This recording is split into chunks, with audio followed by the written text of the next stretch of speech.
Imagine being 18 years old, draped in a flame-colored wedding veil, believing you are stepping into a night of joyous celebration, only to be guided into a private chamber filled with strangers, slaves, witnesses, and a quiet physician awaiting your arrival.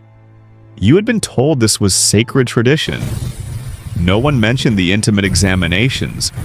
No one warned that your body would be inspected and recorded. And certainly no one revealed that the ceremony would center on a shrouded wooden figure in the corner.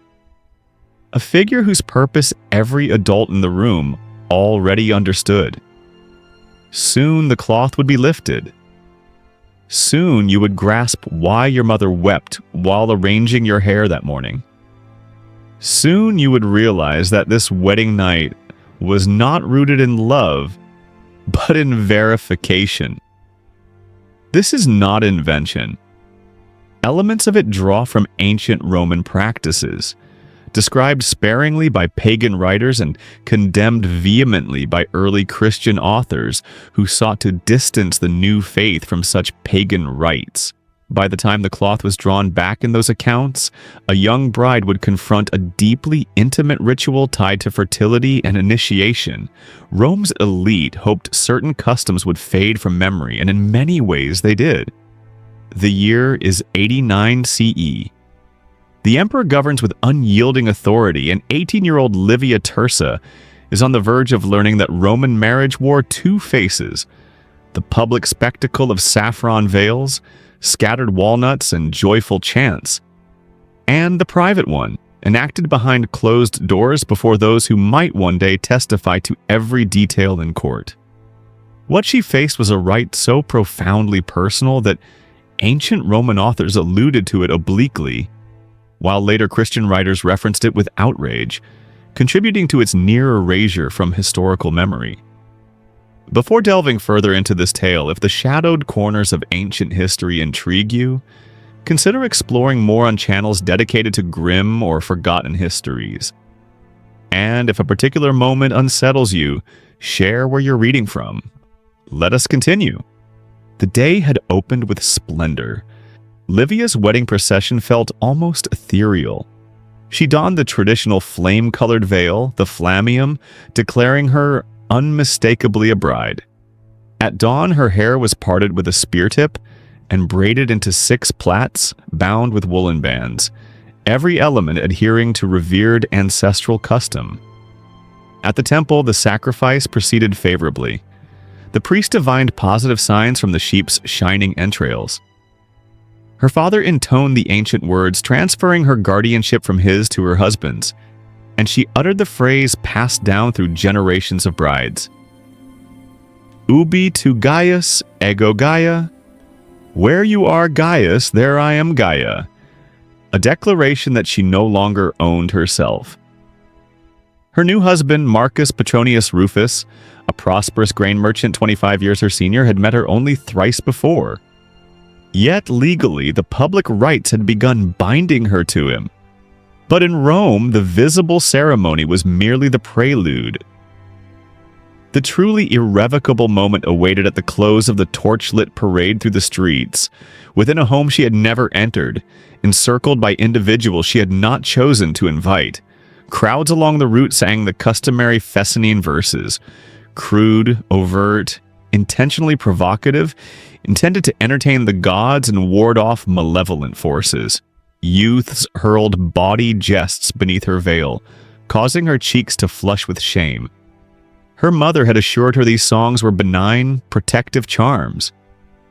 Yet Livia recalled her mother's quivering fingers that morning, the concealed tears, and the hushed final admonition. Do not resist. Whatever they require, do not resist. It only prolongs the difficulty. As they arrived at Marcus Petronius Rufus's residence, twilight had vanished. The entrance was adorned with garlands of foliage and wool, flanked by 2 flaming torches signifying a union to be consummated per ancestral law. The throng's chant swelled. Walnuts were tossed as emblems of fertility, their husks snagging in her gown's folds, abrading her skin. It seemed more mockery than benediction.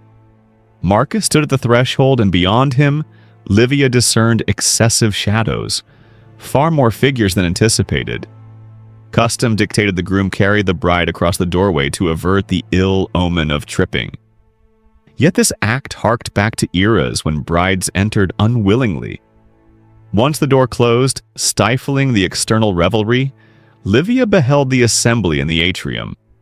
An aged woman in ritual attire, the pronuba, tasked with supervising the night's every instant.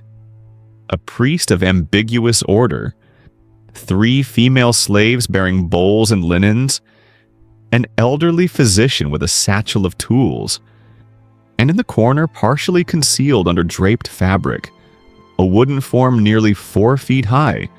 The pronuba seized Livia's hands with a grasp firm enough to forestall flight. "Welcome to your husband's domicile," she intoned. "The sacred rites must now conclude." Few discuss candidly the true nature of Roman marriage. It was no romantic union, no tender merging of hearts. It was a contractual exchange, a lawful handover of authority, attested and documented as meticulously as land or chattel. In Rome's most ancient statutes, a wife entered fully into her husband's manus, literally, in his hand.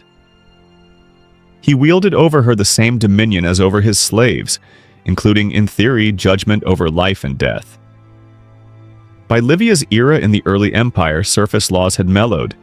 Women could hold property, divorce was feasible, paternal dominance had eased in some respects. Yet the core persisted.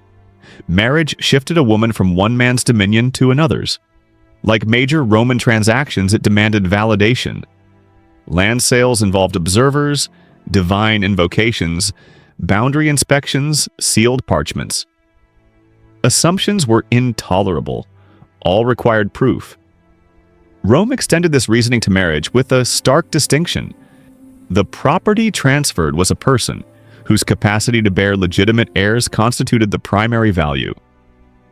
Thus, law mandated confirmation of the bride's virginity and the marriage's physical completion. Not mere assertion, but verification.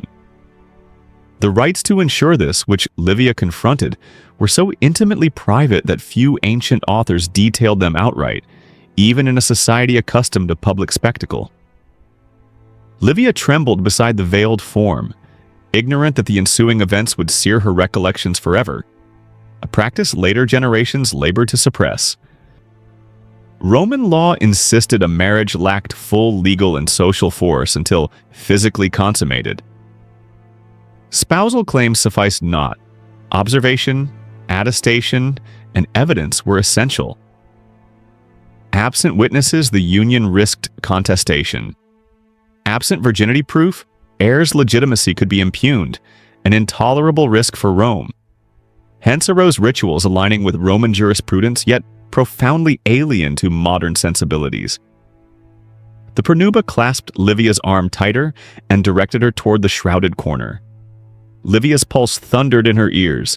She intuited the object's revelation would alter her existence irrevocably. "You must honor Mutunus Tutunus," the pronuba whispered firmly. "Seek his favor before your husband approaches. The gods must behold your yielding." Livia had never encountered this deity's name and knew not what honoring entailed. Her fingers quivered as she grasped the fabric. Observers drew nearer, silence enveloped the chamber. Drawing back the cloth, Livia comprehended. Beneath stood a wooden carving of stark anatomical precision. A phallic idol, not a small talisman for luck, nor a garden ward, but purposefully scaled for singular intent. Mutunus Tutunus was Rome's obscure god of marital initiation and fertility. Pagan scholars noted him fleetingly, often uncomfortably. Centuries later, Christian writers like Augustine decried the practice with revulsion. Brides required to sit upon the god's symbol before uniting with husbands, sometimes before observers. He denounced it, yet did not fabricate it. Other church fathers echoed, deeming it too indecent for full exposition. Arnobius spoke of straddling. Lactantius deemed mention polluting. Even Varro, a pagan authority, alluded to physical presentation without elaboration. Contemporary scholars debate intensity. Some propose mere symbolic seating, ancient terms like intidere, to settle upon, or suggestions of penetration imply more. The stated aim was fertility blessing, unspoken, perhaps acclamation or witnessed compliance. Livia froze before the idol, lamplight casting elongated shadows. The pronuba positioned her from behind, arranging without tenderness. Witnesses, husband, physician observed mutely. In that instant, Livia grasped her mother's dread, the vulgar chants, the veil of secrecy. She understood Roman wifehood's demands.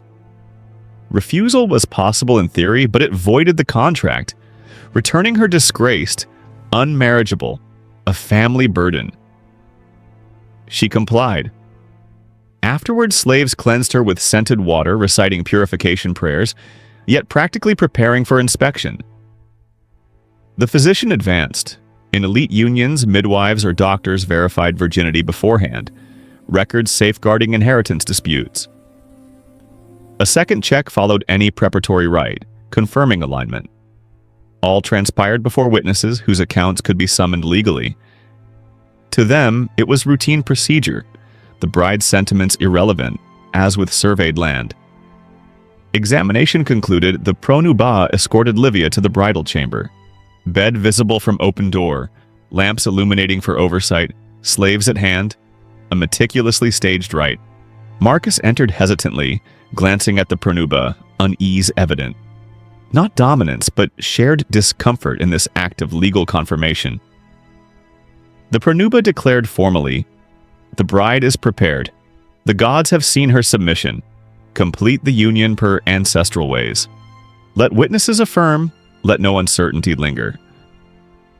What ensued progressed deliberately, observed closely. The pronuba directed from the doorway, intervening for tradition's sake, adjusting, instructing, ensuring legal compliance. The door remained ajar, sounds carried. Privacy was absent by design. For Livia, the linens were as parchment, her form the seal on Rome's contract.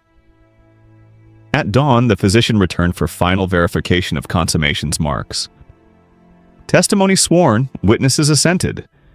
Livia was now irrevocably a wife. She would bear children, manage the household, host gatherings, fulfill matronly duties with poise. Outwardly dignified. Yet of her wedding night she spoke to none, not even daughters. Silence was shared among women. No records preserve their inner worlds. Historians reconstruct from fragments. Christian denunciations, legal asides, medical notes, archaeological echoes. Absence of detail reflects normalization, not concealment. For centuries, this framed marriage in Rome. Brides endured. Mothers cautioned. Scrutiny persisted. The logic held. Heirs demanded proof. Change arrived not from internal reform, but Christianity's rise in the 4th and 5th centuries, recasting women as souls equal, marriage as sacrament, modesty as virtue. Old rites were discarded, evidence suppressed, idols destroyed, texts excised, depictions obscured. Today, Roman weddings evoke romance, veils, songs, walnuts. Yet traces endure. Livia Tirsa passed around 131 CE, aged about 60, having met every expectation. But her private recollections of fear, humiliation, resignation remain unknowable.